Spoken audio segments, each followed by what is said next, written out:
now with that, I take this as an opportunity, as an honor to request Honorable Dr. R.S. Paroda, sir, to kindly give his render his chief guest address. Sir, thank you, sir. Thank you. I appreciate very much this opportunity. And first of all, I would like to thank the Dean, Dr. Anupama, for a very generous introduction. I really feel humbled.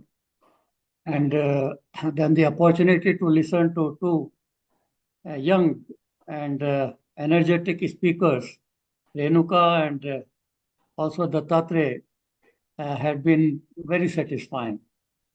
Let me just say that if this is the kind of confidence we have in our young generation, I'm sure future of our country and agriculture is in safe hands. And Renuka, thank you for also your generous comments. We have got a lot of good messages already today. Generally, when my time comes for any of these events, this is the time to conclude when you look at the program. So I have the constraint of time, don't want to keep you waiting for, your other engagements. And I see that the number of participants also has gone to 50% than what it was when we started. So this is one concern, that a subject of this kind, I recollect when we were students and doing our PhD at IRI, if any visitor would come, the hall would be full. Many times we will be standing outside just to listen to them. But now when we have these kinds of events organized, we have to always look for whether there will be enough audience or not. So this culture change appears to be a bit of worrisome. But let me mention that whatever has been said by both of you really provides the opportunities and the exposure to those who are listening in terms of what are the options abroad and how they are helpful for building their career.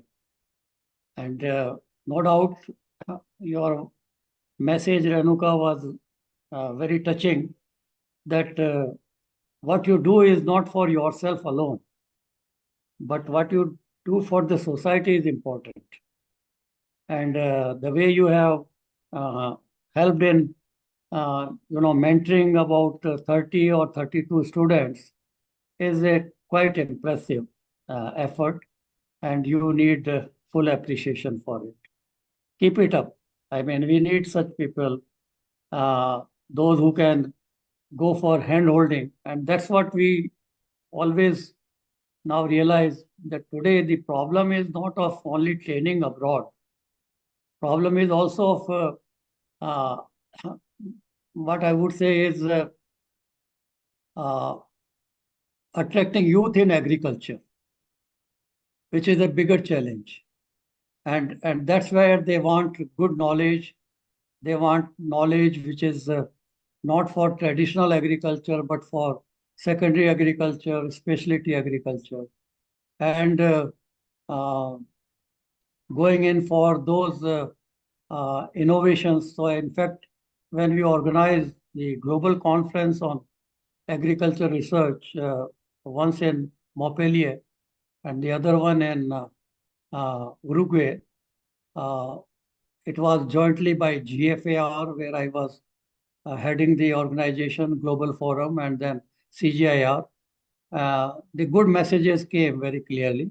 And one was that we must have space for youth in agriculture. And that message led us to then start a global youth program and an organization called Youth Platform for Agriculture Research for Development, YPAR, was created, and I provided them office space right in FAO, GFAR. And we took about 200 young people from all over the world to participate in those conferences. And the second message was that time has come when you have to reorient your agriculture from traditional systems to that of farming systems approach, not cropping system or just commodity approach, but farming systems approach. And the other message was that you have to keep the farmer uh, in front of you. So farmer first approach. And the important relating to all these, no doubt, you need more investment. So investment should be, that time we said even tripled, not only doubled in all nations and especially in developing countries. But a paradigm shift which is required and which is necessary is to shift from agriculture research for development to that of agriculture research and innovation for development.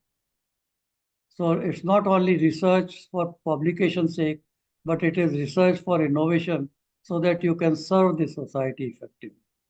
And in that respect, which innovations can be scaled are the issues. So I see that when we are now taking up research program and the messages which have come from your presentations, that we need to be more innovative in our approach, uh, whether it is for our own learning and learning for betterment.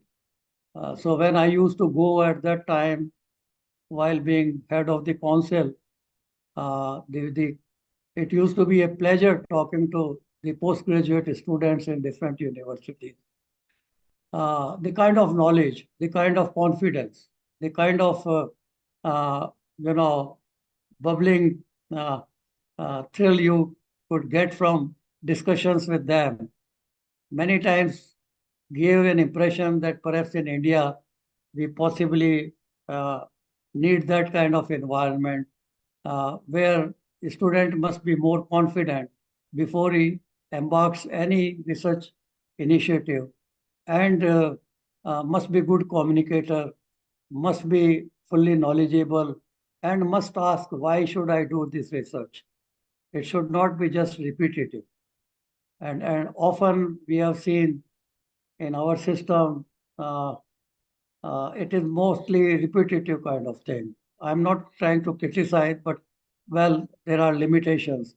And when I went for my PhD, it reminds me again, it was accidental. I came to IRI, perhaps that time that was the best institution, and I was lucky to get admitted. It was not that easy, and probably that changed my entire career. But then I got few offers and wanted to do job. Went back home, and my mother, illiterate, just an agriculturist, she said, "Why you are going for job? Why don't you go for higher studies?" And I said, "There are no more higher studies in India. PhD I have done from the best institution." Then she just, I don't know from where, she said, "कहीं बाहर होती होगी, यहाँ India ही क्यों, बाहर की देखो." So I started then looking for opportunities and applied for Commonwealth Fellowship. Luckily, you have now more opportunities for these fellowships than what they were at that time for us, and could get that opportunity. And that opportunity really enforces many of things what you have said. One is it helped me to improve my English. I was very weak in English, tell you frankly. Started my English in 7th class in the school at that time. And to just communicate, I mean, you could understand, all right, but to write and to communicate, and then writing of research papers. So after PhD, I went there, and possibly I had the best 2 years postdoctorate research.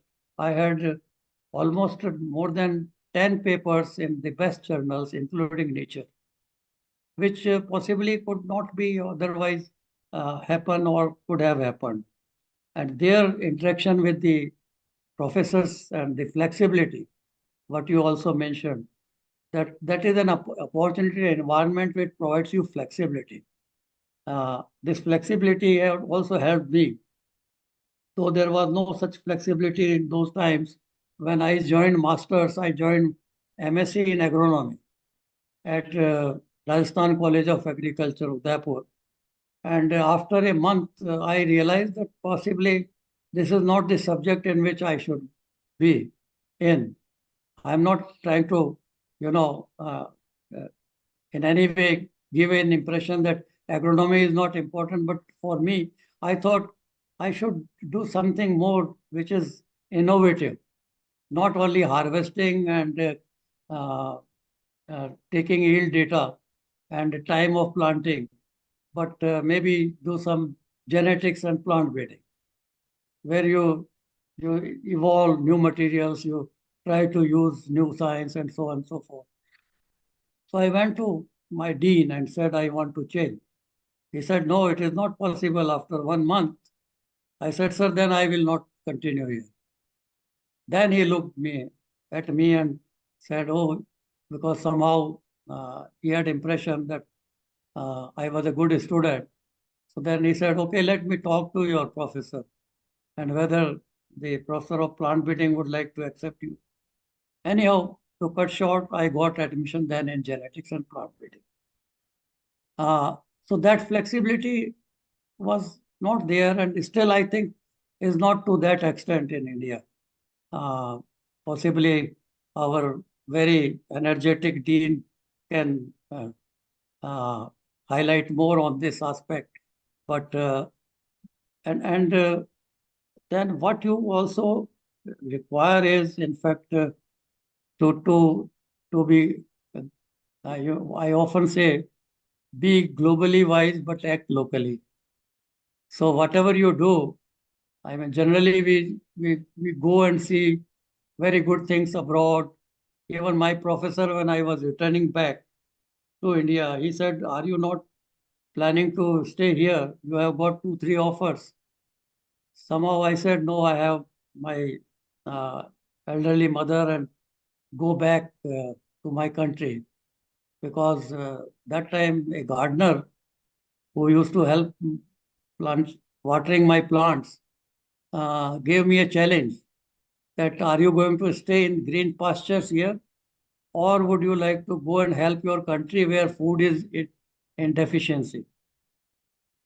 I think that was enough message for me, and I don't regret to have returned back. But looking at all these, I see that we must get best training and education from wherever it is possible. And students must try to firstly do whatever you do in continuation, so that there is no break in between. So whether masters or postdoctoral. Secondly, try to aim high. Dr. Abdul Kalam used to say, always have dreams and high dreams, but then work hard to realize those dreams, not only just dream for the sake of dreaming. And for that, I also would say that intelligence is important, but for success, I consider diligence more important. Hard work, there is no option for hard work. And if you want to achieve anything, and take any subject for that matter, one can definitely go up and make a success. And only thing is, when you try to select any research topic, you have to be very clear why you want to do that research and what is its relevance, and for whom it is going to help. I think that is very, and one also message which I found was that You don't have to be shy or introvert. Be extrovert. Also, it was said that have leadership quality, and that leadership quality comes by extramural, uh, abilities or activities. I always used to be in any association of the colleges, whether as president or general secretary of any college that I joined. So that helped a great deal. Then you interact with more of the faculty and the staff and the students and fellow students. And then obviously, I see that we need to think in the context of going to the best institutions abroad. And the knowledge for that, these days, it is very easy. During our time, to go to IRA library and uh, look at the journal which you wanted to look at, many times I had to wait till midnight because other student was reading it. So you had no option.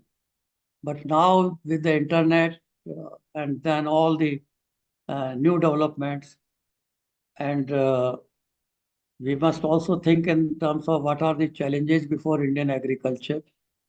And I am one for having the best expertise through exposure, whether it is for any regular program or even for study visit. When I got an opportunity to have our gene bank constructed in India, uh, the project was, there was no funding available, so I had to go to USAID. Got funding of about $25 million in 1987. And in that, it was not only building, it was all equipments. And we had kept about 10% of the allocated budget for human resource development. And I can tell you that all 100 technical and scientific staff were trained in USA through that project. Because unless you, and then under NATP also we kept this provision. And recently in National Higher Education also that part continued. And such opportunities otherwise are not available. And we must promote our young talent to go abroad and participate in international conferences. Uh, that's why we thought that going to international conference is not that easy for everyone. So we organized almost about 10 international conferences in India. Just to, I mean, even Crop Science Congress or whatever, I won't go to all those details, but participation and then exposure, and then what you had also mentioned was that you should be good communicator. Whatever you do, you must show, because once I showed my work, though it was in forage crops, I started my research in wheat and had opportunities to work in wheat, but I decided to go to agricultural university where there was the option of teaching, research, and extension. So I thought that was good opportunity. And though crops were forages, but then they gave me an opportunity to interact with animal scientists. Not only you improve the crop plants or forage plants, but you have to also understand whether that plant is nutritious and nutritious for animal. Then you have to interact with animal nutritionists.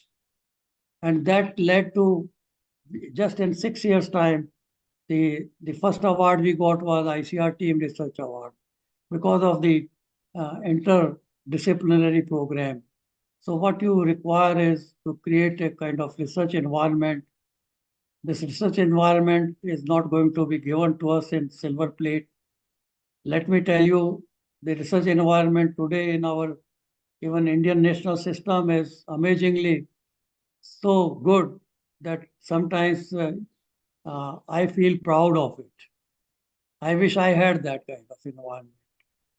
But then the point is that we still need the kind of options that are there in universities abroad, whether it is Cornell, whether it is Wageningen, whether it is University of Western Australia, or you talked about Texas, A&M, Florida, and even Davis and California, and so on. So our institution like IRI, from where, well, I studied, and many of us are alumni, we still want this to be one of the best globally, but we are still not one among the 100 globally. So there are gaps. So we'll have to address those.